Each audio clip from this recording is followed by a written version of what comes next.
Okay, so moving to the 10th question of the EOT, it says solve problems related to non-conservative forces and the work energy theorem.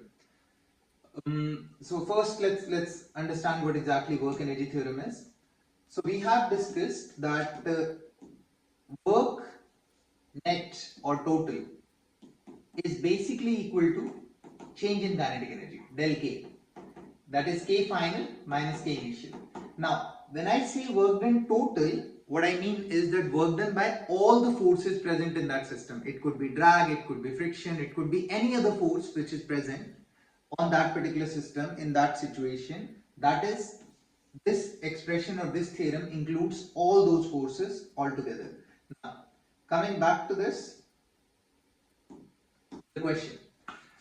A 80 kilo fireman slides down a 3-meter pole by applying a frictional force of 400 Newton against the pole with his hands. If he slides from rest, how fast is he moving once he reaches the ground? So imagine this is a pole.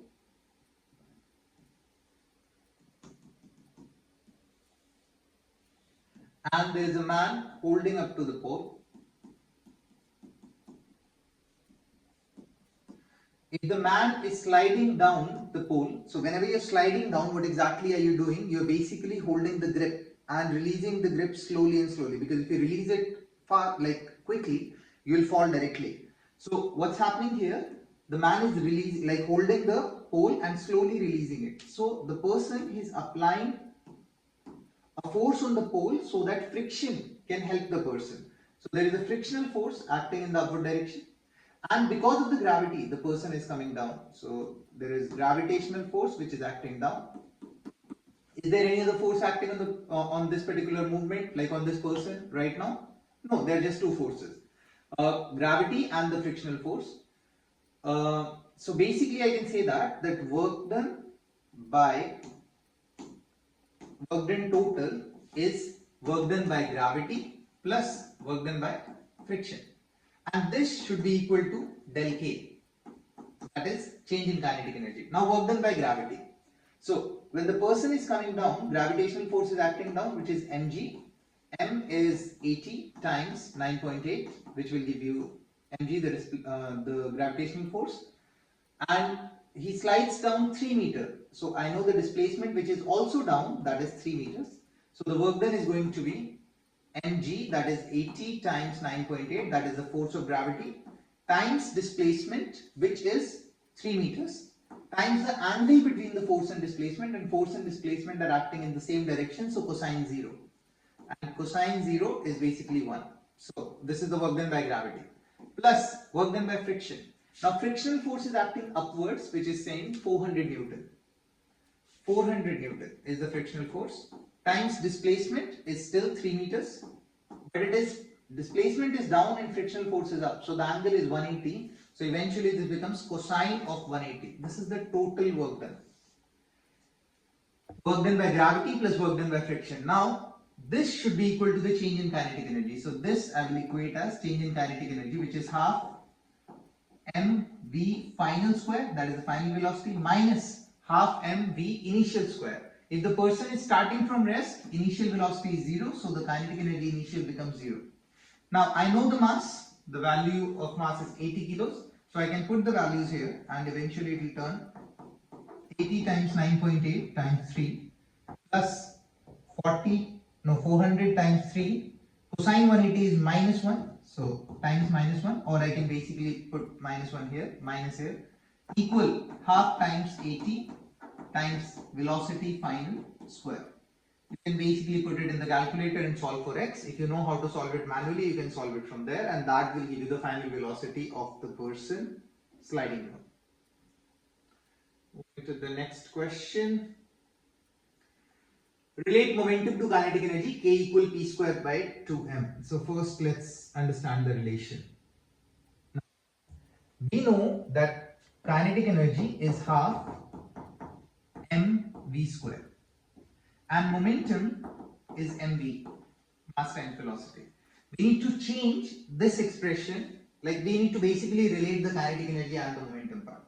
Now kinetic energy is half times m times v square. Can I write v square as v times v? So now this becomes mass times velocity, that is momentum, because mass times velocity is momentum here. But there is an extra v. I need to come up with a relation without v, if you can see here. What if I multiply this with mass and divide this with mass? Basically, I am multiplying it with unity, that is 1. M by 1 will get, m by m will get cancelled. Now this term becomes m times v, and this is also momentum. So can I say that this becomes half times momentum, which is momentum square, over m, or kinetic energy becomes p square over 2m. This is the relation between kinetic energy and momentum, which includes mass but not the velocity element of it. This is the relation. Now, if the mass is constant, kinetic energy and momentum are square proportional. That means the graph between them is going to be a square relation, like a quadratic relation. Parabolic. A car of mass 1200 kg moving with a speed of 72 miles per hour on a highway passes a small SUV. Now, generally I would straight away tell you to change the miles per hour to meter per second. But here we have to do the comparison. So you don't have to actually change it. You can keep it, even if it is centimeter per second, it doesn't matter because they're going to cancel out. So a car of mass 1200 kilos, I have the mass, moving with a speed of 72 miles per hour, which is the velocity, on a highway passes a small SUV with a mass 1.5 times, that is 1.5 times the mass. So if this mass is m, this becomes 1.5 m times bigger, moving at 2/3 the speed of the car. So the velocity of this car is 2 by 3 v, or 2v by 3. What is the ratio of the momentum of the SUV to that of the car? Momentum of the SUV to the car. Momentum of SUV, momentum is represented by P. Momentum of car. Momentum of SUV, first we check the momentum of the car, that is m times v. So m v. I'm not putting the values. Momentum of the SUV is going to be 1.5 m because the mass is 1.5 times the velocity is 2 by 3 times the velocity, original velocity. Here it is m, here it is m, gets cancelled, v gets cancelled. I am left with 1.5 times 2 by 3 over 1, or this becomes 1.5 is 3 by 2 times 2 by 3 over 1. This comes out to be 1:1. So the ratio is 1:1. What is the ratio of the kinetic energy of the SUV? Now kinetic energy is, momentum's ratio is P by P, that is 1:1. You can see that. So P SUV is same as P car. Now kinetic energy ratio, kinetic energy of the SUV over kinetic energy of the car. Can I use the expression which I just calculated, which is like P square over 2m? So P square over 2m. So it becomes P square SUV over m SUV divide P square car over m car. That is the mass of the car. Momentums are same. We just calculated that P SUV and P car is same. So this gets cancelled. I am left with 1 over m SUV over 1 over m car. Okay. 1 over m SUV over 1 over m car. Now they both are reciprocal, so basically I'll reverse it. So this becomes m of car over m of SUV. Mass of the car I have assumed as m. Mass of SUV is 1.5 times m. 1.5 times m, or I can say 3 by 2. So this eventually becomes 2 by 3 times. So the ratio of the kinetic energy becomes 2 over 3, but the ratio of momentum is 1:1.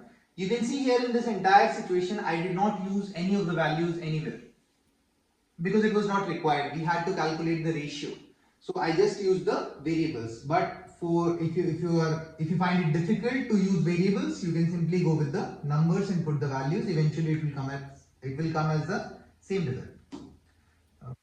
Okay, moving to the next question. Here. Apply the conservation of linear momentum for an isolated system of particles to relate the initial momentum of the particles to their final momentum at any later instant. Now, some things before we move to these questions. We'll talk about collisions. There are two types of collisions, or basically if no external force is acting. First thing, when I say external force, I mean any other force other than the system. If no external force is acting, the total momentum before and the total momentum after remains same of the system. And when I use the term system, it could be 2 particles colliding, 4 particles colliding, 10 particles colliding. And momentum is a vector quantity, remember.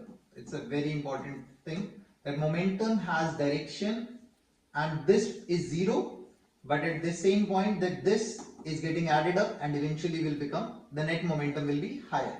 So momentum is a vector quantity, they will be added vectorially. Coming back, if no external forces, initial and the final momentum will remain same of the system. There are two types of collisions we'll talk about. One is elastic, another is inelastic. In elastic collision, there is no energy loss. That means kinetic energy initial, kinetic energy final will remain same. Mechanical energy initial, mechanical energy final will remain same. Momentum initial and momentum final will remain same, because in collision we assume that there are no external forces. In inelastic collision, there is another type. Inelastic collision, energies will not remain same. That means energy will change, because some of the energy will get dissipated in friction, heat, sound, noise, so many other things. But momentum will still remain same. P initial is equal to P final in all situations if no external force. Now on these concepts, we'll move to the question. The figure shows sets of possible momentum vectors before and after collision with no external forces acting. Which sets could actually occur? Now this is P1, P2. If you see, the net momentum is 0 if we assume that the vectors are of similar size.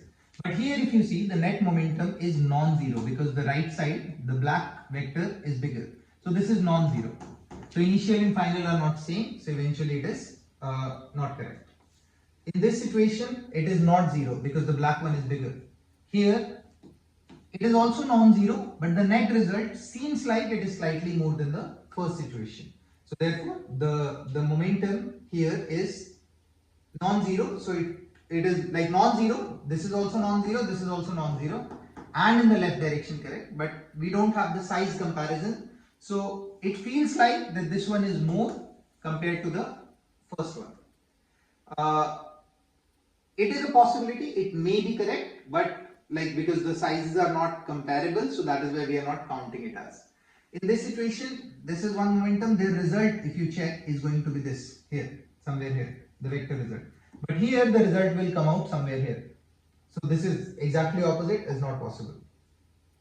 In this situation, two objects going this way, masses sticking together after collision, and they go in this direction. So initial momentum here, final momentum is also here. This could be correct. This is also a possibility, but because of the sizes, the comparisons are not correct.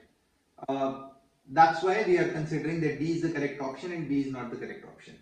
But B could be correct if, let's say, this one is slightly smaller and this one is slightly bigger comparison, because we don't know the sizes. We are not sure about the sizes. Here the resultant is this side. Here also the resultant is this side. But this one seems bigger when we add them together compared to this one. That's why the answer is D, we are assuming. Moving to the next. The value of the momentum for a system is the same at a later time as at an earlier time if there are no external forces acting on the particles.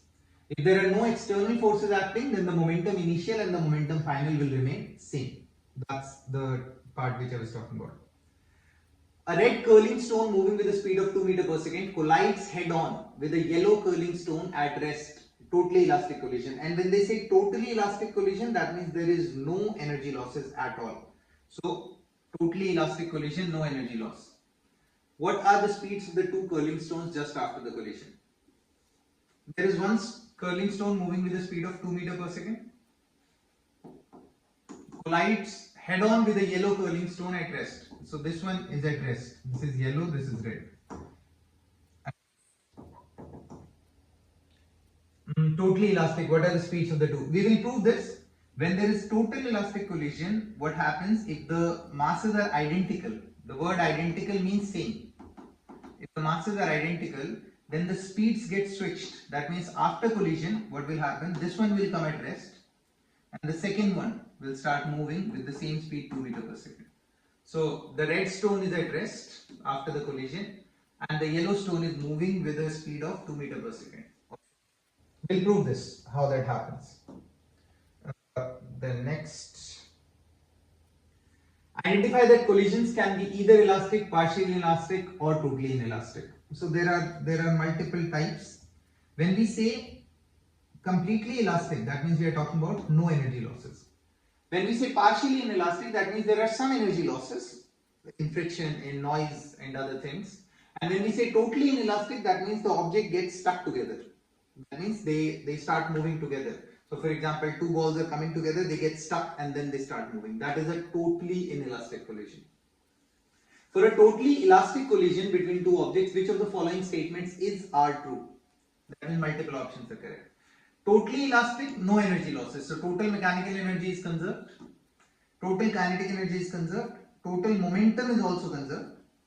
The moment conserved means initial and final same, not changed. The momentum of each object is conserved, wrong. Each individual object, not necessarily the momentum be conserved. The kinetic energy of each object is conserved, again, not necessarily. The individual, we cannot be so sure about, but the system, yes, it will be. For a totally inelastic collision between two objects, which of the following statement are true? The total mechanical energy is conserved, the total kinetic energy is conserved, none of them. The total momentum is conserved. Yes, momentum will always be conserved, be it elastic, be it inelastic, in any situation. The total momentum after the collision is always zero. Not always, it cannot be always zero. So that's out of the picture. The total kinetic energy after the collision can never be zero.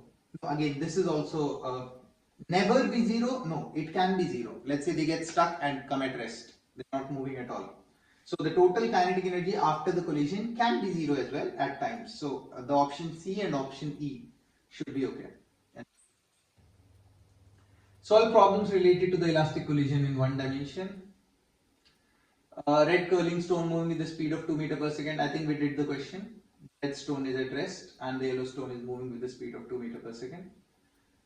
A sled initially at rest has a mass of 52 kilos, including all of its contents. A block with a mass of 13.5 kilo is ejected.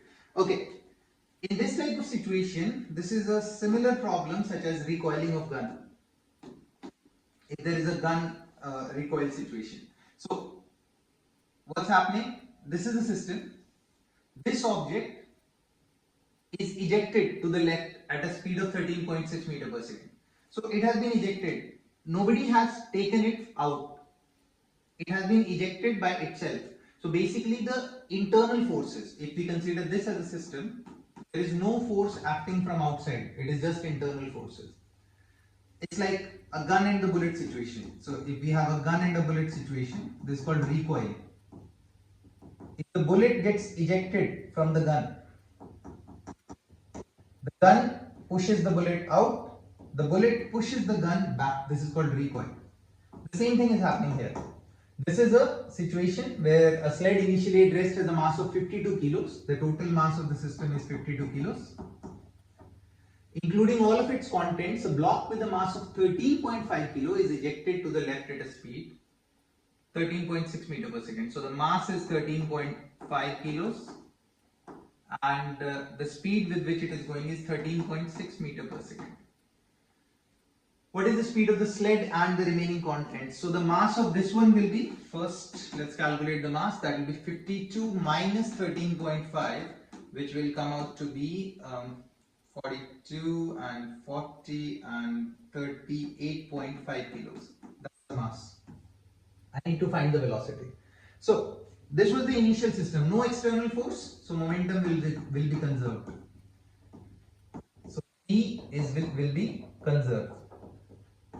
What is the initial momentum? This was not moving at all, so initial momentum is a sled initially at rest. So V is 0, so momentum is 0. So P initial is 0. P final. As I told you, momentum is a vector quantity. So in the left, we'll take it negative, in the right, we'll take it positive. So momentum of this will be m, that is 13.5, times velocity, which is 13.6, but minus. So minus here, plus the momentum of this object. I don't know the momentum of this object, so mass is 38.5. I don't know the velocity, so I'll keep it p, the velocity of the object. This is P initial, this is P final. As per the law of conservation of momentum, P initial should be equal to P final. So this entire thing should be equal. So if P initial is equal to P final, therefore I can say negative 13.5 times 13.6 plus 38.5 V equal to, or 0 equal to, because P initial is 0. This is the result.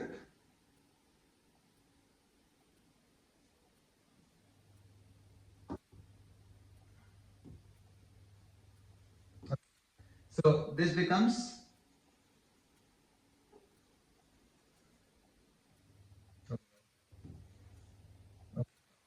so this becomes P initial 0 equal this 38.5 B. This is the only unknown. You can solve for x using calculator, or you can, if you can do it manually, this will become V equal, this term will come this side, become plus, so 13.5 times 13.6 over 38.5. Whatever the result comes, that will be the velocity of that particular system going in the right direction.